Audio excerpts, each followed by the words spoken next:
Hello everyone, welcome to my channel. This is Priya Bhargav. Today we are going to do part 2 of Unit 1, Block 3, MPCE 013, that is MAPC second year students who have opted for clinical psychology. This video is for you guys. First part link will be available in the description section of this video, so kindly check the description section for the first part. So today's topic is intervention strategies, यानी कि हम जब ये therapy लगाते हैं, रोजेरियन therapy या आप client centred therapy बोले या पर्सन सेंटर्ड थेरेपी बोले इसको, जब भी आप ये क्लाइंट के ऊपर लगाते हैं तो क्या चीज़ों पर आपको ज़ोर देना है या किन चीज़ों का आपको ध्यान रखना है, यहाँ पे वो पॉइंटर्स हमें बताए गए हैं. तो जो पर्सन सेंटर्ड थेरेपी होती है उसमें बहुत सारे कंपोनेंट्स होते हैं और जो कंपोनेंट्स इंपॉर्टेंट है वो इन्होंने यहाँ पे लिस्ट डाउन करके भी दिया है. बड़ा आसान सा बना दिया है क्योंकि जब पॉइंटर्स में आंसर होते हैं सो आपको सिर्फ रीड करना है और ध्यान रखना है. तो अगर इसका फर्स्ट पॉइंट देखें तो इन्होंने बोला है कि थेरेपिस्ट का जो एटीट्यूड है वो बहुत ज़रूरी है और वो एक इम्पॉर्टेंट कंडीशन है, सफिशेंट कंडीशन है अगर आप क्लाइंट में वाकई चेंज देखना चाहते हैं. दूसरा, जो थेरेपिस्ट है उसको प्रेजेंट होना ज़रूरी है और एक्सेसिबल होना ज़रूरी है क्लाइंट के लिए. यानी क्लाइंट जब भी आपको रीच आउट करता है या आपको कुछ बताना चाहता है या डिस्क्लोज करना चाहता है, सो बहुत ज़रूरी होता है कि जो थेरेपिस्ट है वो अपनी अवेलेबिलिटी शो करे. उसको क्लाइंट को लगना चाहिए कि हाँ, ये थेरेपिस्ट एक ऐसा पर्सन है जो गो टू पर्सन है, जिसके पास जाके मैं कभी भी अपने मन की बात शेयर कर सकता हूँ. सो ये चीज़ बहुत ज़रूरी है. Third point, intensive continuous focus on clients phenomenological world, यानी कि क्लाइंट दुनिया को किस तरह से देखता है, उसका एनवायरनमेंट किस तरह का है, वो किस तरह से अपने एनवायरनमेंट को परसीव करता है, उस पे फोकस होना बहुत ज़रूरी है. और जो आगे इसमें फोर्थ पॉइंट है, process marked by client's ability to live fully in the moment. जो क्लाइंट किस तरह से अपने उस पर्टिकुलर मोमेंट में अच्छे से रहता है उसको प्रोसेस करना बहुत ज़रूरी है.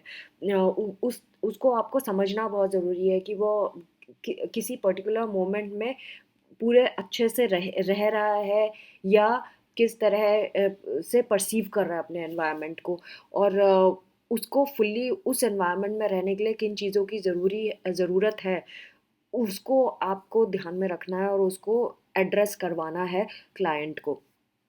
नेक्स्ट इज, लास्ट जो पॉइंट है इसमें वो है उसके पर्सनालिटी चेंज पे फोकस रखना और नॉट स्ट्रक्चर ऑफ पर्सनालिटी, मतलब कि आपको उसकी पर्सनालिटी को जज नहीं करना कि वो एक्चुअली एज अ पर्सन क्या है, लेकिन आपको इस बात पे फोकस करना है कि क्या चीज़ें गड़बड़ है उसकी पर्सनालिटी पे जिस पे आपको वर्क करना ज़रूरी है. Next is Rogerian view of psychotherapy. Roger जो रॉजर्स थे वो किस तरह से साइकोथेरेपी को देखते थे उसके बारे में बात कर रहे हैं. जैसे कि थेरेपेटिक कंडीशंस बहुत ज़रूरी है. थेरेपेटिक कंडीशंस आप किस तरह की प्रोवाइड करते हैं. सेकंड, क्लाइंट और थेरेपिस्ट के बीच में जो साइकोलॉजिकल कांटेक्ट है वो कैसा है, कैसी अंडरस्टैंडिंग है दोनों के बीच में. एंड देन क्लाइंट का एक्सपीरियंस कैसा है, क्या वो डिस्ट्रेस्ड है तो वो किस लेवल तक का डिस्ट्रेस आप देख रहे हैं क्लाइंट के अंदर. एंड देन क्लाइंट ज़रूर इस तरह के का होना चाहिए कि वो जो भी कंडीशंस थेरेपिस्ट उसको ऑफ़र कर रहा है उसको वो रिसीव करे. मतलब थेरेपिस्ट अगर उसको एक्सेप्टेंस शो कर रहा है तो वो उस एक्सेप्टेंस को एक्सेप्ट करे, भागने की कोशिश ना करे उन चीज़ों से. सो क्लाइंट की विलिंगनेस बहुत ज़रूरी है थेरेपी को रिसीव करने की. अगर क्लाइंट रिसीव करने की या विलिंगनेस नहीं है क्लाइंट में कुछ चेंज करने की अपनी लाइफ में, तो बहुत मुश्किल हो जाएगा. नाउ अगेन इन्होंने process of person centred therapy के बारे में बताया है कि पूरा प्रोसेस कैसे चलना चाहिए. जो तो जब थेरेपी शुरू होती है, जो पहली बार जब आपके पास क्लाइंट आए तो पहली चीज़ उसका हम इंटरव्यू लेते हैं, है ना. पर्सन सेंटर्ड थेरेपी में ये बहुत ज़रूरी है. और हम जब भी इंटरव्यू लेते हैं तो हमें ये ध्यान रखना है कि क्लाइंट को अपने तरीके से एक्सप्रेस करने दिया जाए, उसको आप मैनिपुलेट ना करें, आप अपने तरीके से क्वेश्चंस ना डालें, जस्ट क्लाइंट को अलाउ करें कि वो बोलता रहे, बोले, अपने बारे में बताए चीज़ें. ये बहुत ज़रूरी है. एंड जब भी थेरेपिस्ट सामने है क्लाइंट के तो उसको एम्पैथेटिक होना अनकंडीशनल पॉजिटिव रिगार्ड देना एंड कन्ग्रुएंस होना, ये बहुत ज़रूरी है। कन्ग्रुएंस मतलब जेन्युइननेस होना बहुत ज़रूरी है।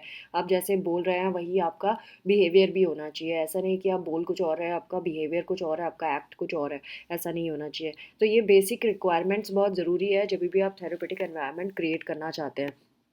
जो रेस्पेक्ट आप क्लाइंट को शो करेंगे, वही क्लाइंट का आगे का चीज़ें डिसाइड करेगा कि वो किस तरह से थेरेपी में आगे आपको प्रोग्रेस शो करने वाला है। तो रॉजर्स बिलीव करते थे जो क्लाइंट है उसका सेल्फ कंसेप्ट क्या है, वो खुद को किस तरह से इवेलुएट करता है, उसके एक्सपीरियंसेस क्या है, वो बहुत ज़रूरी है जानना।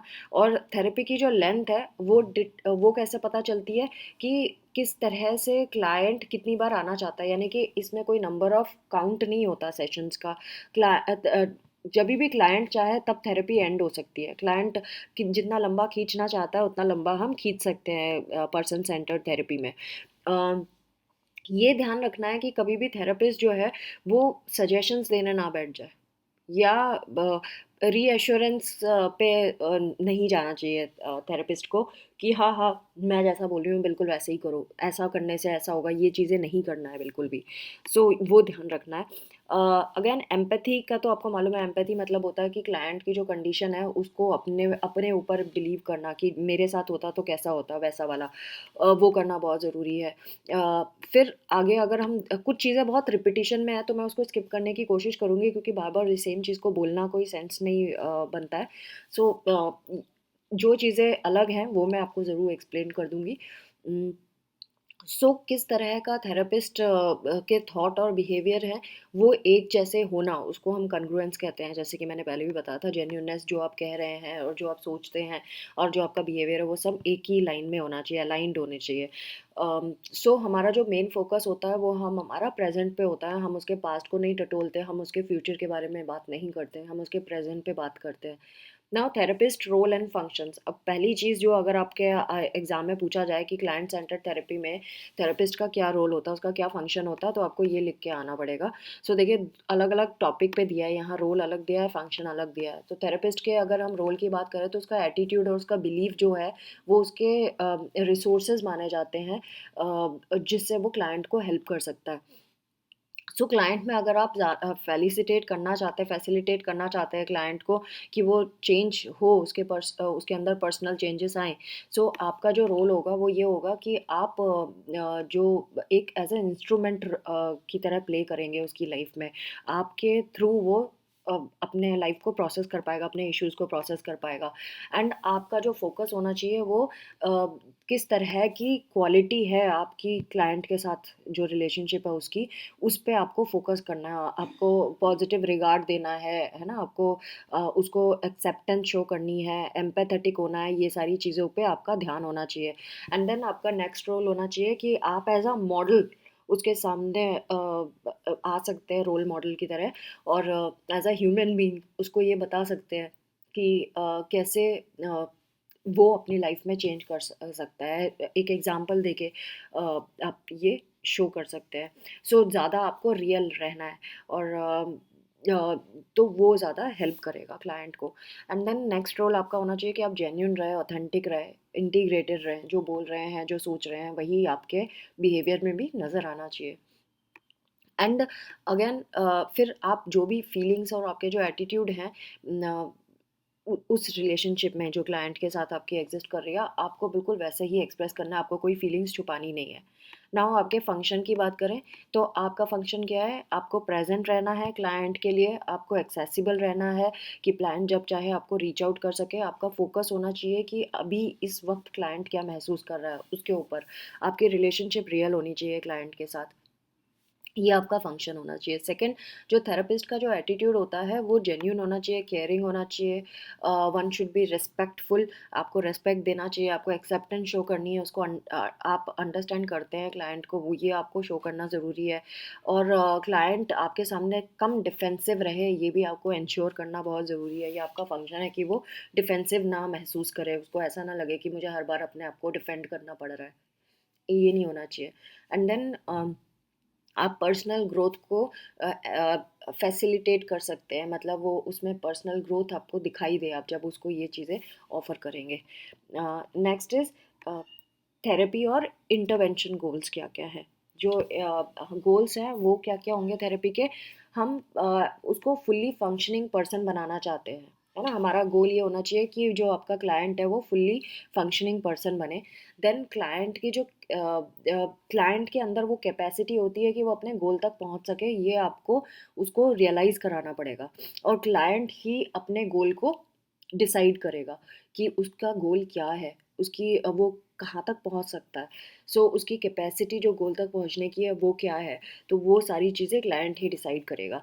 एंड देन जो भी उसको एक्सपीरियंस होगा क्लाइंट को, वो उसको ओपनली एक्सपीरियंस करे, एज उसको अपने आप को बांधे ना किसी चीज़ को एक्सपीरियंस करने के लिए।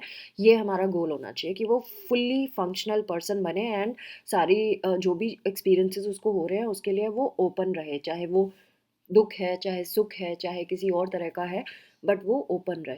एंड देन खुद के ऊपर उसको ट्रस्ट होना चाहिए, जो भी वो कर रहा है उसको विश्वास रहे कि वो सही कर रहा है। एंड देन उसके इंटरनल रिसोर्सेज को इवेलुएट कर सके, ये भी हमारा एक गोल रहेगा।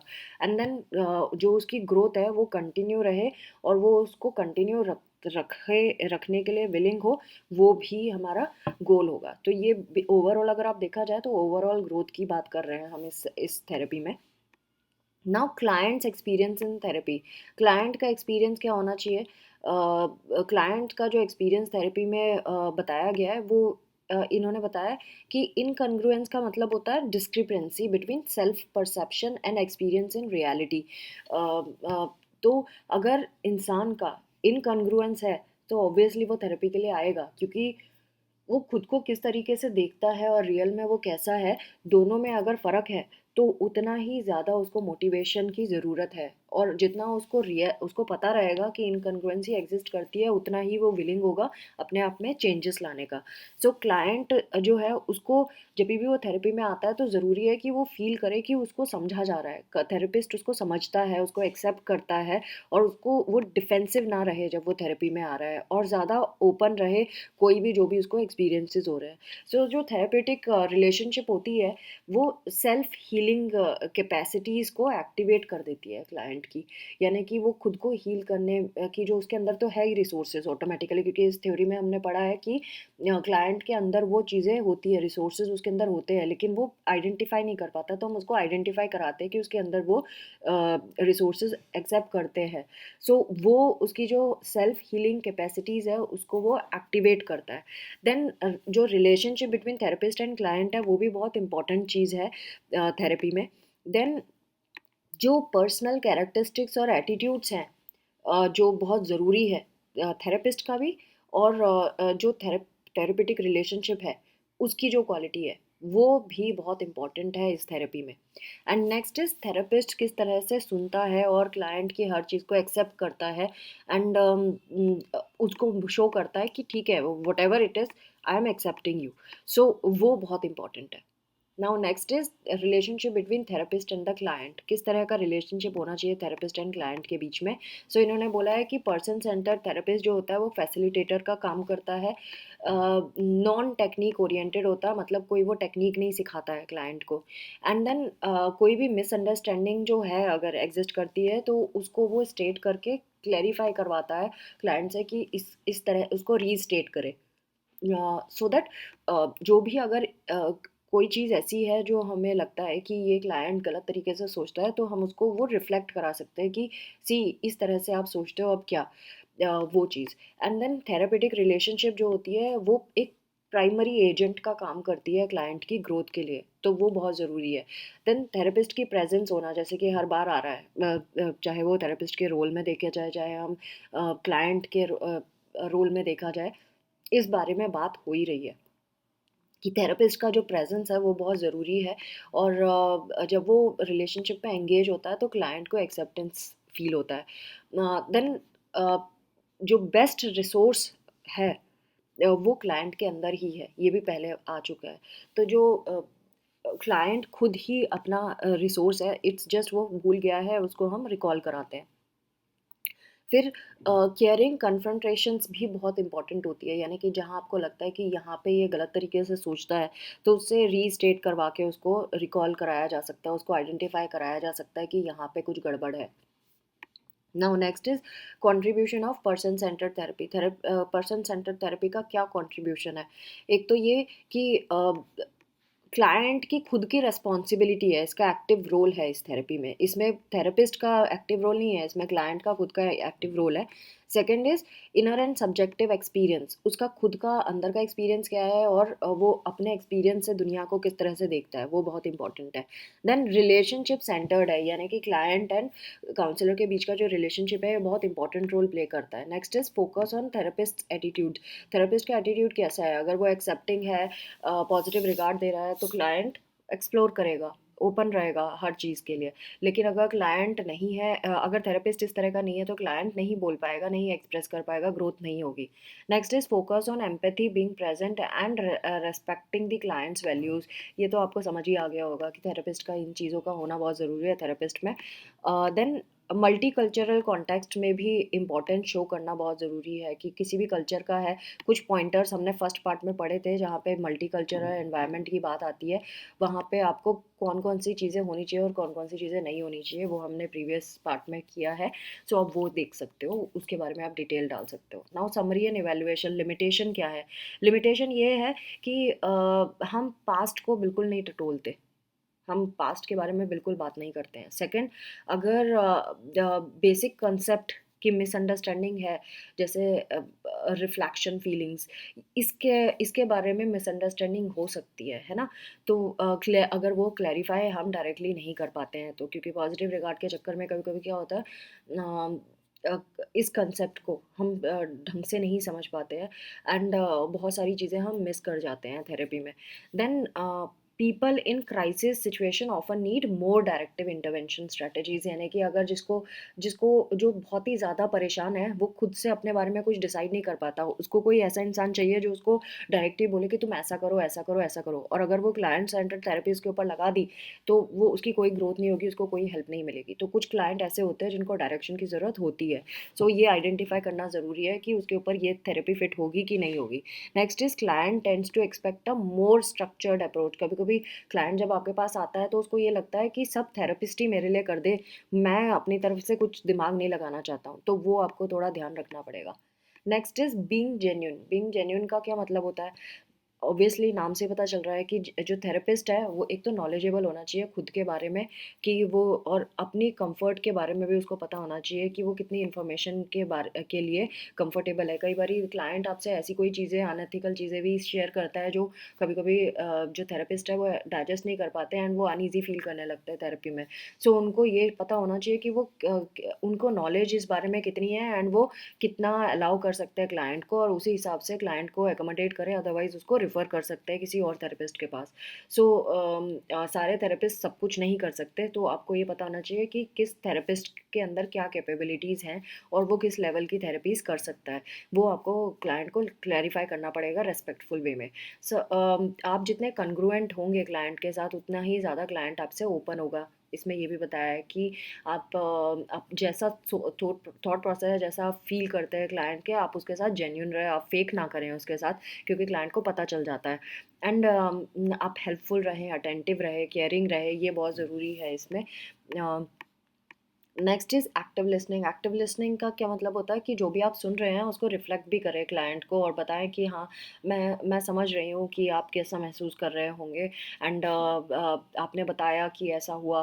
तो इस तरह से आपको स्टेटमेंट, उन्होंने जो आपको बताया आप उसको रीस्टेट करके क्लैरिफाई कर सकते हैं कि क्लाइंट ने तो क्लाइंट को समझ में आएगा कि आप उसकी बात को समझ रहे हैं। सो आपको अटेंटिव होना बहुत ज़रूरी है, आपकी लिसनिंग स्किल बहुत अच्छी होनी चाहिए, और जब आप सुन भी रहे हैं तो आपके फेशियल एक्सप्रेशंस मैटर करते हैं। क्लाइंट को आप फेस करें, उसकी तरफ देखें, आई कांटेक्ट भी बना सकते हैं, ये बहुत ज़रूरी है। जो आपके एक्सप्रेशंस है, बॉडी लैंग्वेज है, वो बहुत इंपॉर्टेंट रोल प्ले करता है। क्लाइंट को एक्सेप्टेंस फील होनी चाहिए जब भी आप उसके सामने बैठे हुए हैं।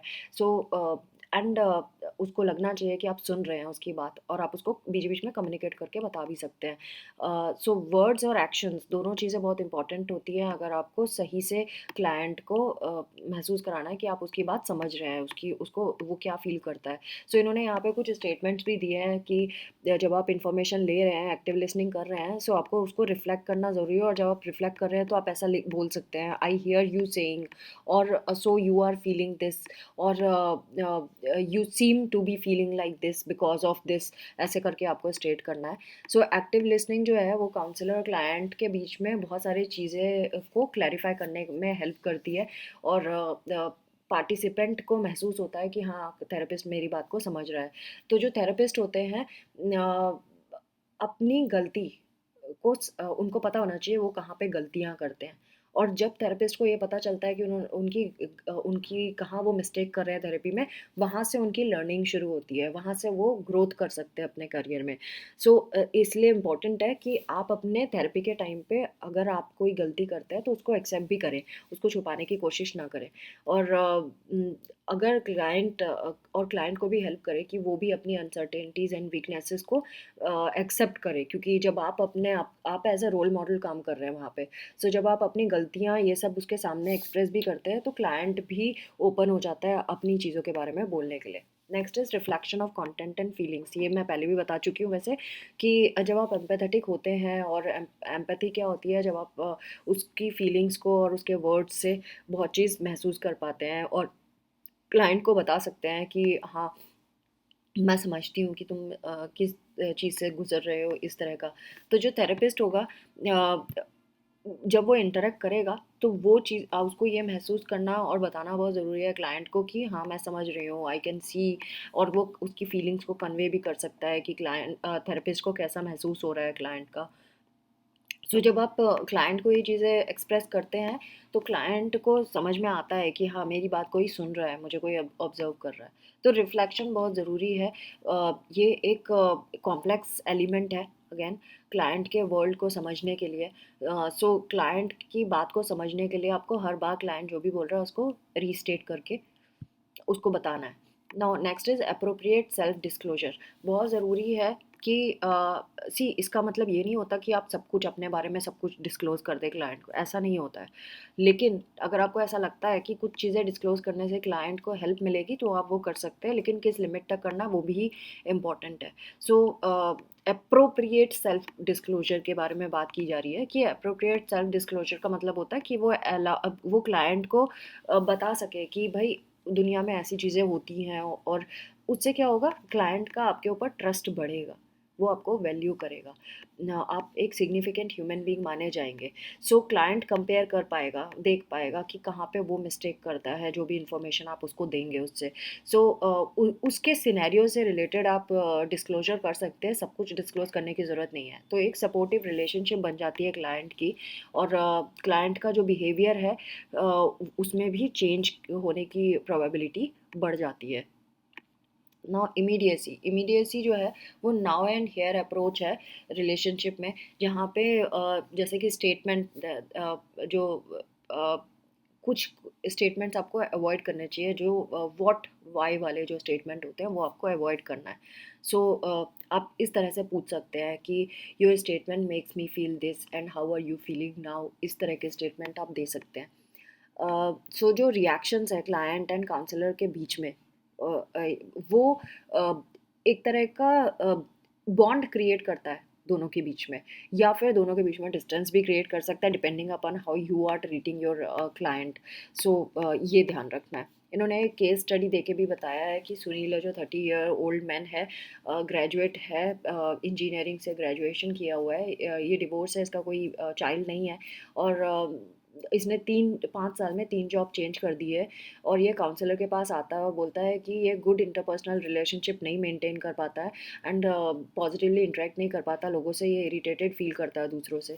तो इसमें क्लाइंट सेंटर्ड थेरेपिस्ट जो है वो एक हेल्पर की तरह काम कर सकता है. उसकी मेन रिस्पॉन्सिबिलिटी यही होगी कि काउंसलिंग प्रोसेस में उसको समझाए कि मतलब अपनी तरफ से तो हम कुछ नहीं बोल सकते क्लाइंट सेंटर्ड में, बट सबसे पहली चीज़ तो यही है कि एक रिलेशनशिप बिल्ड करना क्लाइंट के साथ, सो दैट क्लाइंट आप पे ट्रस्ट करने लगे, एंड देन उसको एनकरेज करना कि वो खुद पे बिलीव करे, एंड अपनी कैपेसिटीज़ को पहचाने कि किस तरह से वो फ्रेंड्स बना सकता है, और अपनी हिस्ट्री के बारे में ज़्यादा ना सोचे,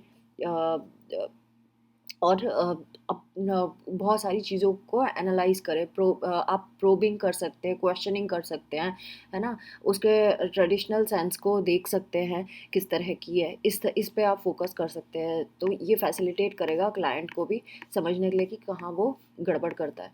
next topic is client who can benefit. कौन कौन से क्लाइंट्स हैं जिनको बेनिफिट होता है इसमें, तो मतलब किन किन प्रोफेशनल्स को आप हेल्प कर सकते हो, किन लोगों को हेल्प कर सकते हो। तो आप जो भी वर्किंग प्रोफेशनल्स हैं आप उनको हेल्प कर सकते हो, वॉलंटरी सेक्टर में हेल्प कर सकते हो, जो ह्यूमन रिलेशंस की ट्रेनिंग में इस थेरेपी का हेल्प हो सकता है, group work, education, institutional settings, यहाँ पे हम इस थेरेपी को यूज़ कर सकते हैं। गुड इंटरपर्सनल स्किल्स को डेवलप करने में हम हेल्प कर सकते हैं, दूसरों को रेस्पेक्ट कैसे देना है इसमें भी ये भी हमारा गोल हो सकता है।